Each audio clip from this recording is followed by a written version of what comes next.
Well, now we got yet another special roller coaster video on the channel, and today we're going to talk about dueling roller coasters, and there's really a lot of them surprisingly. Yes, you heard that right, these dueling roller coasters come in different shapes and sizes, including wood, steel, plastic, I don't know. And that's why I've decided to rank the top 20 dueling roller coasters in the world, so let's get into this video. Now coming in at spot number 20, we got Master Thai at Mirabilandia. Oh well, we have to start somewhere. This roller coaster is made for families, but it is actually quite intense, but unfortunately on the wrong side. It is very rough and janky. Yes, Master Thai does feature a decent first drop and a floater hill, but afterwards it's all the way downhill. Before going to Mirabilandia, I didn't even know this roller coaster existed, but now I know, and it is manufactured by Preston Barberi, and I don't really know who they are. Now coming in at spot number 19, we got Kid Flash Cosmic Coaster at Six Flags Over Georgia, and oh well, I just thought this coaster was standing but not operating, but it already looks like this dueling spaghetti ball family attraction has been scrapped already. Skyline Attractions, what are you doing? Well, this small family attraction did offer a very smooth and pacey ride experience, but unfortunately way too problematic, and the LED effects at night looked awesome. Now coming in at spot number 18, we got Desmo Race at Mirabilandia. I am so sorry, but we are already back at Mirabilandia for another disappointing dueling roller coaster, but this time it is a powered coaster made by Mauer Rides. And this Ducati themed roller coaster was supposed to feature this interactive acceleration, but it doesn't work no more, so you can just go the same speed now. But the main problem about this coaster experience is that it doesn't really feature any intensity, so it gets pretty repetitive. Now coming in at spot number 17, we got Le Monstre at La Ronde. And if you only look at the stats on this wooden coaster, you would believe it is a great ride experience, but unfortunately it is way too drawn out with big elements that are not pacey, only rough and rattly, so no. But I have to say that this PTC wooden roller coaster isn't the worst either. You have some great and speedy moments, but it isn't really much. Oh, I forgot, but on top of that, this coaster doesn't duel anymore. Now coming in at spot number 16, we got American Eagle at Six Flags Great America. Well, American Eagle is overall a big and clumsy looking wooden roller coaster made by Intamin all the way back in 1981, so no, it's not a prefab. And in terms of ride experience, you can't really expect much from this Intamin created wooden coaster. You can expect a very big and lengthy out and back wooden coaster right here, but unfortunately it's old, very bumpy and rough, but you have a few floater airtime moments, but that's pretty much it. Now coming in at spot number 15, we got the Razer at Kings Island, and this really is a very iconic dueling wooden roller coaster made by PTC back in 1972. The Razer could also be seen in episode 106 of Brady Brunch called the Cincinnati Kids in 1993. But this iconic wooden coaster has seen better days in terms of comfort, but I still really love the racing aspect, of course. On top of that, many of the hills do deliver airtime, both floater and a bit of ejector. And coming in at spot number 14, we got Razer at Kennywood. Oh well, please don't be mad at me for placing this coaster over the other one. For me personally, I think this coaster offers a bit more charm. It is quite rattly also, but still fun and filled with many short airtime moments. The dueling aspect of Kennywood's Razer is also great, but on top of that, just sit in the back row for the most superior airtime. Now coming in at spot number 13, we got Grand National at Pleasure Beach Resort, and this one might be one of my favorite old wooden coasters at Pleasure Beach Resort, but that doesn't really say much. But Grand National for me is really a 50-50 ride experience. Well, Grand National can offer a horrible ride experience in terms of discomfort and rattle, but on the other side you can also get an outrageous but fun ride experience with a lot of airtime, and you know what I mean. Just try this coaster for intense dueling, intense airtime, ejector airtime, and also horrible discomfort. Now coming in at spot number 12, we got Razer 75 at King's Dominion, and this is already the third Razer named roller coaster, but this one actually turned out to be great. Well, this ride is just a copy and paste from the south side. It's decent, the racing theme is cool, and the first drop is kind of fun, but the coaster can be rough, but surprise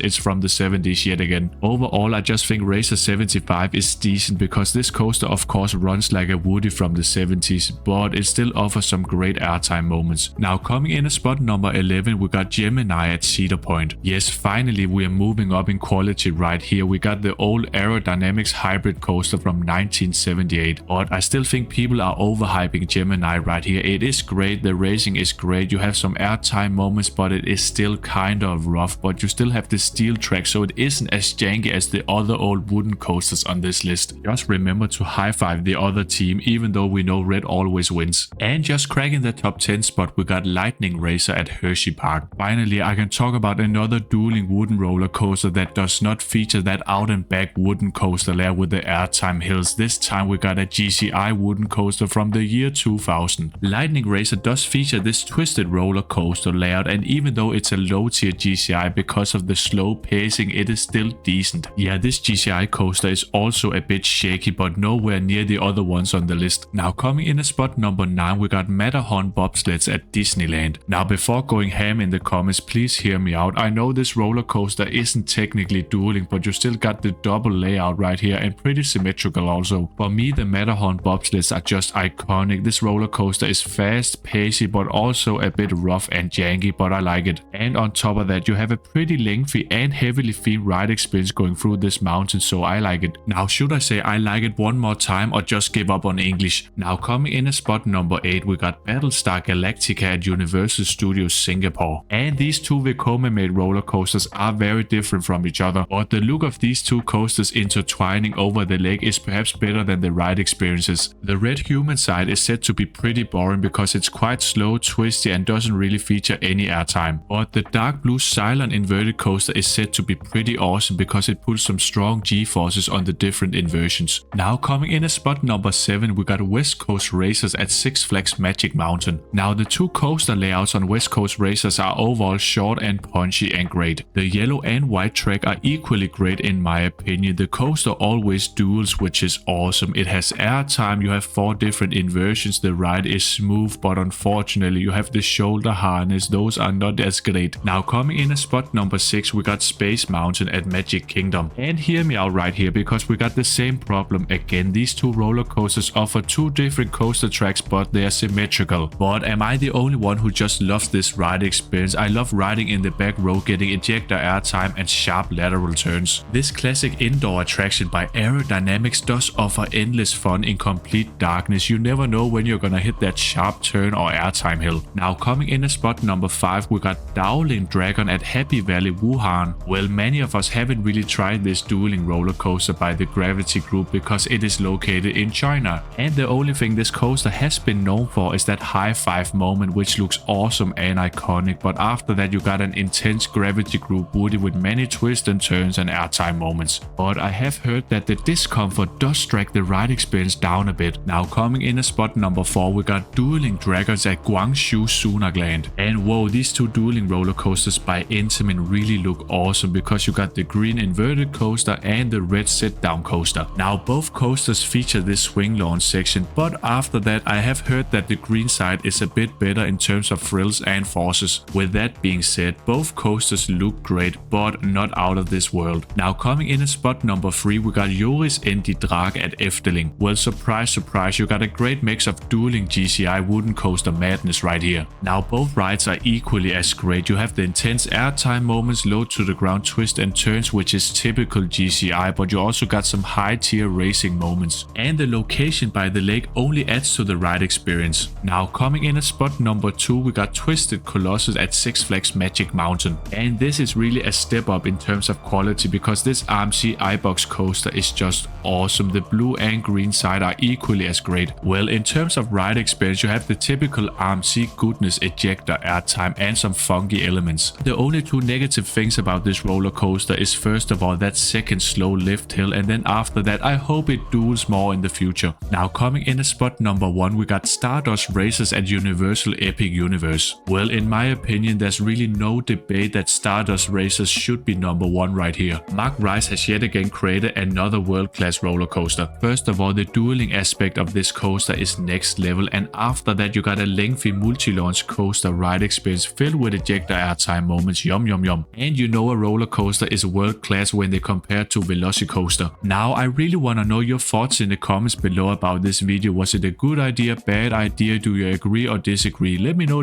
If you really like theme park or roller coaster videos, please be sure to subscribe to the channel, that would be awesome. And then at the end of the day, I'm always gonna say bye bye.